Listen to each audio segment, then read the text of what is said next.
20 years. That's all the peace lasted. When Marshal Foch saw the Versailles Treaty in 1919, he didn't call it peace. He called it a 20-year ceasefire. He was off by just 2 months. This is the story of how the victors of World War I didn't just fail to create peace, they guaranteed the next war. The Great War ended on November 11, 1918, when Germany was forced to sign an armistice agreement in a railway car at Compiègne. All of Germany's allies had already signed armistice agreements dictated to them earlier. These armistice agreements didn't just mean laying down arms, they made it impossible for the Central Powers to resist the peace treaties that would be imposed upon them. For example, Germany's armistice agreement required the immediate surrender of 5,000 artillery pieces, 25,000 machine guns, 3,000 trench mortars, 1,700 aircraft, 5,000 locomotives, 150,000 railway cars, and 5,000 trucks. German armies had to withdraw to the east of the Rhine River. 3 bridgeheads on the Rhine were to be occupied by Allied soldiers. The entire German Navy's capital ships were to be interned in Allied ports. The surrender of these weapons eliminated the already weak resistance capability of German armies. The occupation of the Rhine region also removed the possibility of defending the Ruhr Valley, Germany's largest industrial region. Furthermore, the naval blockade on Germany would continue until a peace treaty was signed. Germany would now be forced to sign whatever peace treaty its enemies deemed appropriate. Representatives of the victorious quartet, France, Italy, Britain, and the United States, would come to Paris to renegotiate the entire world order. The defeated were not invited to the negotiations. The Paris Peace Conference, actually conferences plural, met a full 145 times. The conferences would be quite heated. France's position was so hawkish, it even proposed the dismemberment of Germany. France's representative, French Prime Minister Georges Clemenceau, was an experienced politician who had witnessed the Germans invading France in both 1871 and 1914. Clemenceau would proceed without involving French President Poincaré, Allied Supreme Commander Marshal Ferdinand Foch, or parliamentary representatives in the peace negotiations. While Poincaré and Foch advocated for separating the Rhine region from Germany, Clemenceau was aware that British Prime Minister Lloyd George and U.S. President Wilson would not allow France to annex the Rhine region. Nevertheless, the French Prime Minister would maintain the hardest stance in the peace negotiations. The British Empire, while not wanting the French to become Europe's sole dominant power again, was determined that Germany should never again be a threat to Europe, especially to France. However, Britain did not want Germany, with which it had conducted its largest international trade before the war, to collapse economically. On the other hand, Britain's red line was the liquidation of Germany's navy.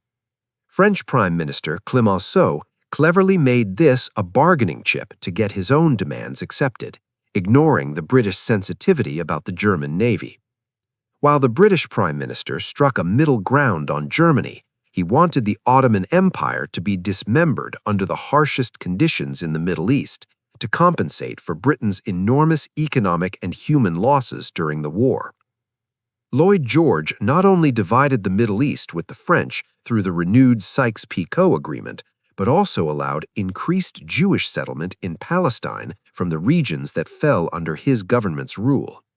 British policy in Palestine after the war was a continuation of the 1917 Balfour Declaration. The other region that caught Lloyd George's attention was Anatolia and Thrace. The British Prime Minister presented Greece with a feast it couldn't digest by excessively offering eastern Thrace and western Anatolia to Greece.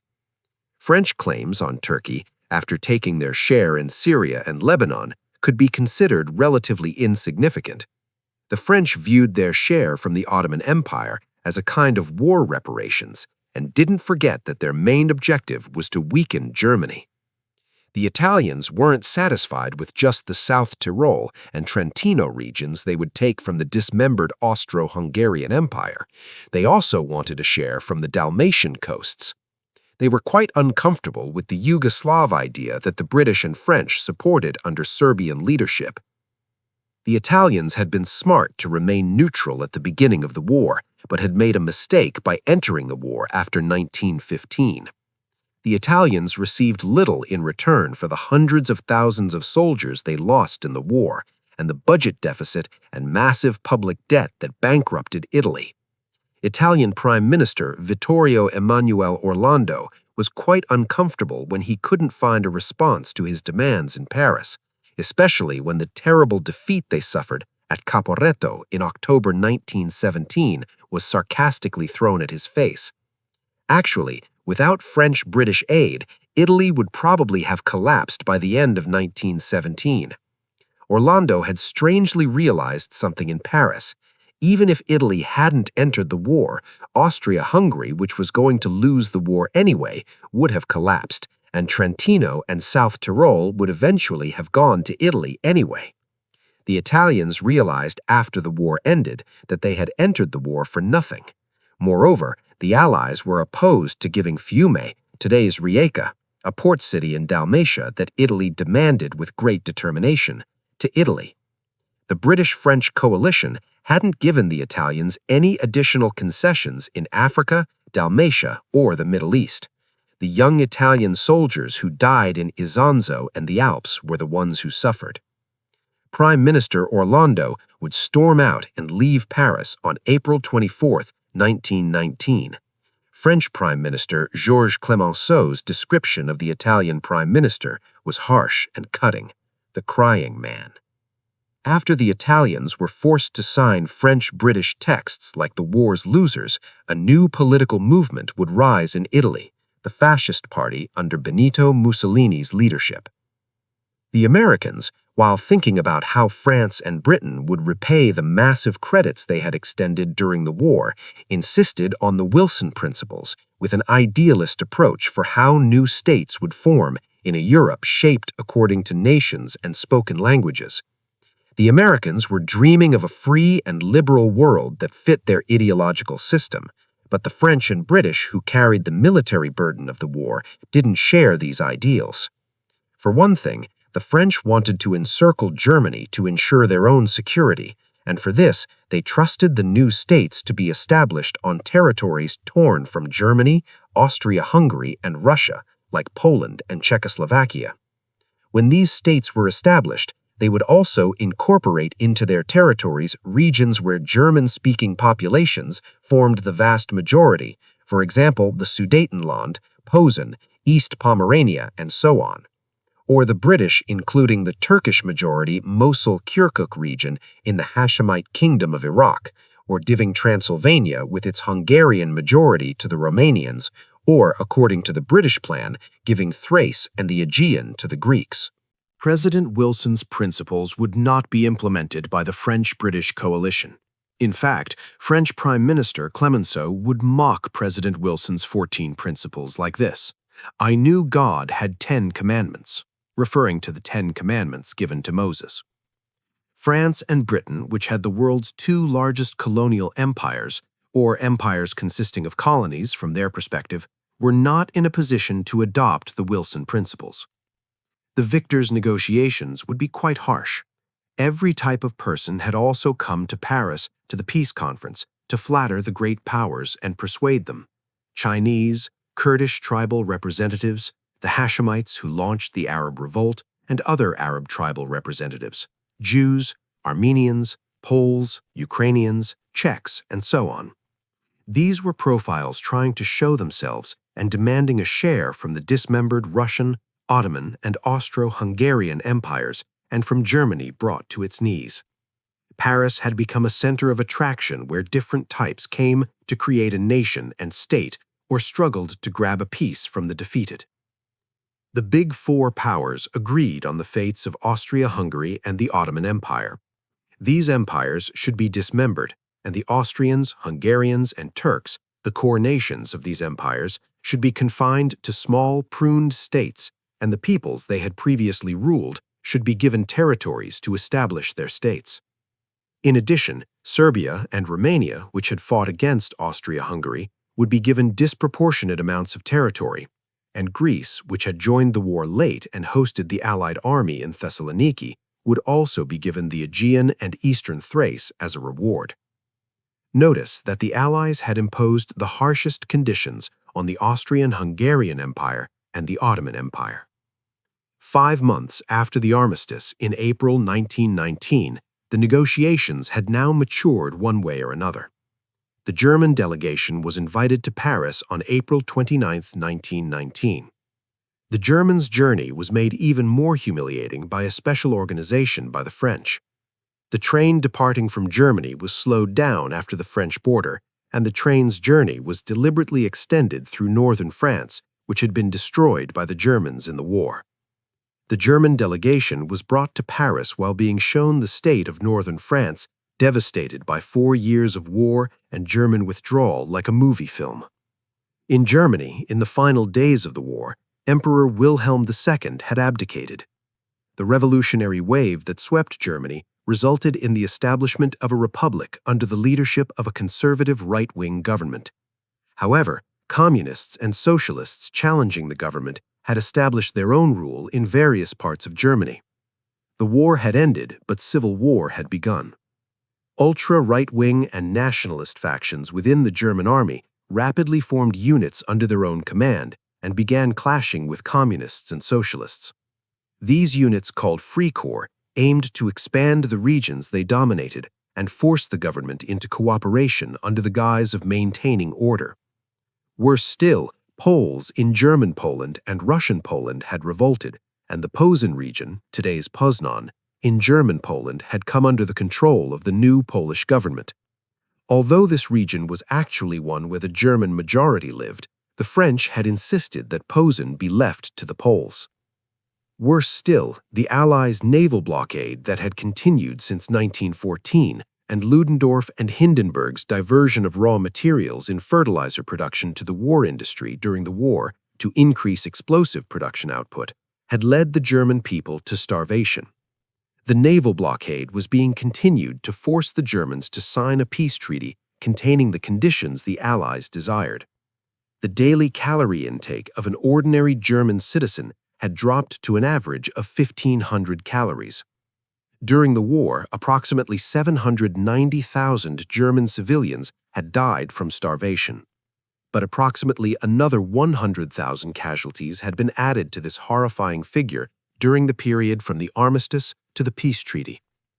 The German delegation had come to Paris under these conditions. When they saw the text placed before them, the delegation was horrified, but the Germans had no other choice. Brought into the famous Hall of Mirrors of the Palace of Versailles through the servants' entrance, the German delegation signed the Treaty of Versailles on June 28, 1919. Germany was giving up the Alsace-Lorraine region to France, Upper Silesia, Posen, West Prussia, and East Pomerania to Poland. The Saarland, where Germany's largest coal reserves were located, would be operated by the League of Nations, and the extracted coal would be allocated as compensation for France's coal mines destroyed in the war. The famous German-Prussian General Staff system would be liquidated. Germany would accept only a small army of 100,000 men without heavy weapons and warplanes, and a navy consisting of a small number of light-tonnage warships that would only provide coastal protection capability. Germany could not unite with Austria, and would be forced to recognize Czechoslovakia, which had seized territories where German-speaking majorities lived. Poland was also entitled to take some small regions from German East Prussia. The newly established Poland was also given a port and territory for sea access, German East Pomerania and the city of Danzig, today's Gdansk. Thus, the land connection between East Prussia and the rest of Germany was also severed.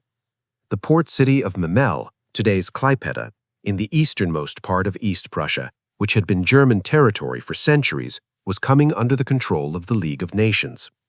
Germany was losing all its overseas colonies. The Rhine region was subject to Allied occupation, as were the bridgeheads on the Rhine River. Germany was not accepted as a member of international organizations like the newly established League of Nations. Worse still, a war guilt clause was imposed on all Central Powers, and very high war reparations were stipulated. The German war reparation would naturally be the largest, but the determination of the reparation would be postponed after the peace treaty. In 1921, the commission created by the Allies would decree reparations equivalent to exactly 132 billion gold marks. Allied politicians had deliberately not determined war reparations before Versailles because public pressure was so severe that it was a more appropriate approach to pass the job to experts and bureaucrats. Famous economists Henning and Madison, in their work on historical economic series, found that the reparation worth 132 billion gold marks, when compared with Germany's 1919 net national product, equated to approximately 3.5 years of German national income with 1919 output. The new Versailles system had made no one happy. The French knew that German industry was intact compared to their enormous population and economic losses. They knew their future depended on British-French joint guarantees. The American president was not happy about having to sign peace treaties that had become British-French texts. President Wilson was a person of solid character and principles, but as a politician he wasn't of the caliber of Lloyd George and Georges Clemenceau. Moreover, he had made a very important mistake by excluding the Republicans, who had a majority in the Senate, from the negotiation process. The popular masses on which the Republicans relied were against millions of American soldiers being sent to a European war. Especially when the Allies' offensives began in 1918, the terrible losses suffered by inexperienced American soldiers had caused a reaction among the people. The Republicans had proposed establishing a common state policy in the Paris negotiations, but Democratic President Wilson hadn't even discussed this issue with the opposition. The tired American president would suffer a heart attack 4 months after Versailles. The reason for this heart attack was probably the sandpaper-like exhausting attitude of French Prime Minister Clemenceau. The American president would experience the real big shock in the Senate. The Senate would refuse to ratify the Treaty of Versailles. With the 1920 depression that followed, he would lose the presidential election, and the Republicans would return to power. Germany and Bulgaria were still lucky among the Central Powers. The Austro-Hungarian Empire would be dissolved, and Austria and Hungary, the two pillars of the empire, would be imprisoned in tiny states. For example, in 1920, today's magnificent city of Vienna was a huge city in poverty, stripped of its imperial territories. Most of the territories of Austria and Hungary had been distributed to the newly established Yugoslavia, Czechoslovakia, and Poland, and to Romania and Italy, which had joined the Allies. In particular, the transfer of the German-speaking Sudetenland to Czechoslovakia would be a major problem. Germany's being forced by Versailles to leave regions with German majorities like the Polish Corridor and Posen to Poland, the severing of East Prussia's land connection with Germany, and the leaving of the Sudetenland to Czechoslovakia would form the basis for the rise of the Nazis. The countdown to World War II had now begun with the treaties of Versailles and Saint-Germain-en-Laye. The French had planned to encircle and surround Germany from the east and south with the newly established Poland and Czechoslovakia through Versailles. But the French had made a very fundamental mistake.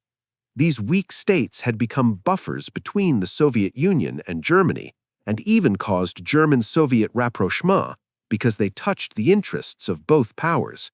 The establishment of these two states hadn't weakened Germany. On the contrary, it had become the cause of the next war. The French, by acting revanchist, had forgotten the memory of the 1815 Vienna Peace Treaty, which had treated them much more fairly. In 1915, the statesmen of the four great powers hadn't reached the caliber of the negotiators of the great powers, Britain, Austria, Russia, and Prussia, at the 1815 Vienna Congress. Especially Clemenceau had never reached the maturity of a Duke of Wellington or a Prince Metternich. While the French were trying to weaken Germany, they would instead cause the establishment of weak states that would secure Germany's eastern border. Until Hitler invaded the Soviet Union in 1941, Germany wouldn't face the risk of a two-front war as it had in 1914. A word must also be said for Lloyd George. Lloyd George is the only person who limited the essentially destructive effect of Versailles against Germany.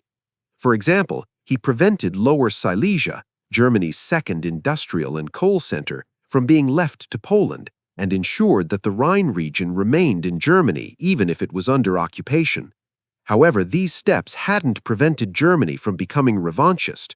On the contrary, they had ensured that a Germany seeking revenge maintained its power.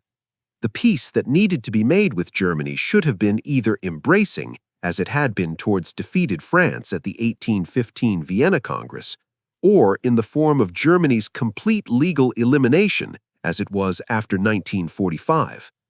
After World War II, the Allies had solved the problem from the root by partitioning Germany. Lloyd George's political mistake would essentially be over Turkey.